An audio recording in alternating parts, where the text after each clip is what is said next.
बिस्मिल्लाहिर्रहमानिर्रहीम। अस्सलाम वालेकुम।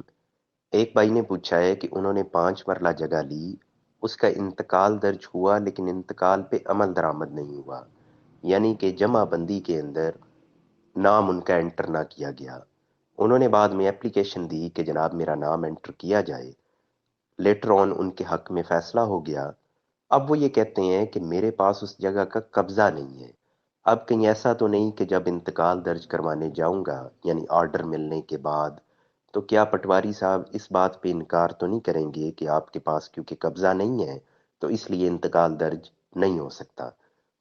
तो जनाब बात यह है कि जब आपने एप्लीकेशन दी, उस पे तमाम रिपोर्ट्स ली गई, उस वक्त अगर ज़रूरी होता इस बात का तयन करना कि आपके पास कब्ज़ा है या नहीं है, तो उसकी बाबत भी रिपोर्ट तलब कर लेते।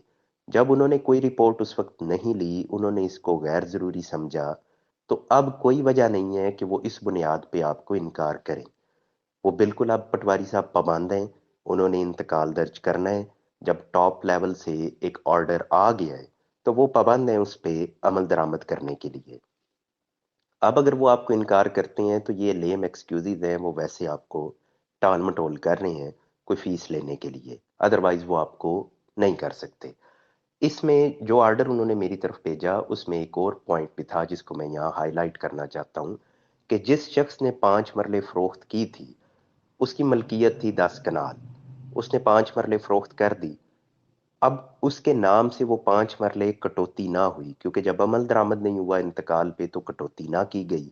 बाद में उस शख्स ने वो 10 कनाल गिफ्ट कर दी अपने बच्चों को।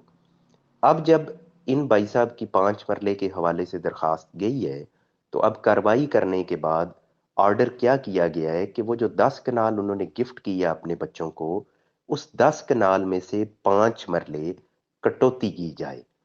ये मैं यहाँ इसलिए बयान कर रहा हूँ कि कानून यही है कि जब एक शख्स एक ज़मीन अपनी कुछ फरोख्त कर चुका है और उसके नाम से वो कटौती नहीं होती, वो बाद में उसको दोबारा फरोख्त करता है, तो जो बाद वाली सेल है उस सेल को या तो ख़त्म किया जाता है या उसमें से उतने हिस्से की कटौती की जाती है जितनी फालतू सेल कर दी गई है। जो पहले प्रॉपर्टी सेल होती है, जिसकी रजिस्ट्री पहले होती है, उसी का राइट मुकद्दम होता है, दूसरे का राइट ख़त्म किया जाता है अगर ये बात सामने आ जाए कि इस बंदे ने फालतू ज़मीन सेल की हुई है। ये तो हो गई कि जो उसमें कोई कानूनी बातें थी वो मैंने आपके सामने रखी। बाकी जो गैर कानूनी है बातें, वो भी मैं चंद बयान कर दूं कि इन भाई साहब को ये करेक्शन कराने के लिए 5 साल लगे हैं। 5 मरला ज़मीन थी।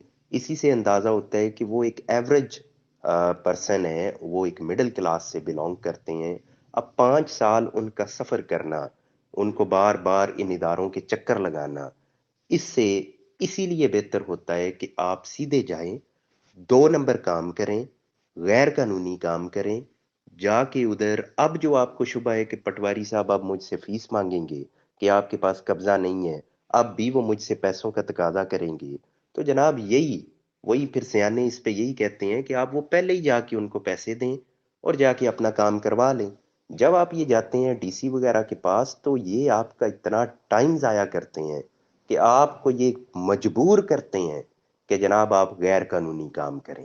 आप अपना टाइम बचाएं, जाके नीचे फीस अदा करें। कहने में तो ये कहते हैं कि जो आप नीचे फीस अदा करते हैं वो हम तक नहीं पहुंचती, लेकिन ये वो कहते हैं, मतलब जहन नहीं मानता कि ऐसा हो। क्योंकि ऐसा कैसे हो सकता है कि पटवारी साहब अगर लाखों रुपए लें और डीसी साहब वो कहें कि जनाब मुझ तक पहुंचते नहीं है लेकिन चले मैं इसको रोकता नहीं हूं। अगर वो रोक नहीं रहे, उनके इल्म में बार बार ये बात जा रही है, सो इट्स मीन कि ये कोलैबोरेशन के साथ हो रहा है। माजरत के साथ शायद उनको ये बात सुन के बुरी लगे अगर उन तक ये पहुंचे, लेकिन जनाब पब्लिक का जो इस हवाले से माइंड सेट है वो तो यही है। क्योंकि ऐसा हो नहीं सकता कि आप तक ना पहुंचे और आप फिर भी इन्हें ये काम करने दें। अगर आप तक वाकई ना पहुंचते हो तो जुर्रत नहीं है किसी भी पटवारी साहब की कि वो 1 रुपया भी ले सकें। अगर वो ले रहे हैं सो इट्स मीन कि आपकी बैकिंग उन्हें हासिल है।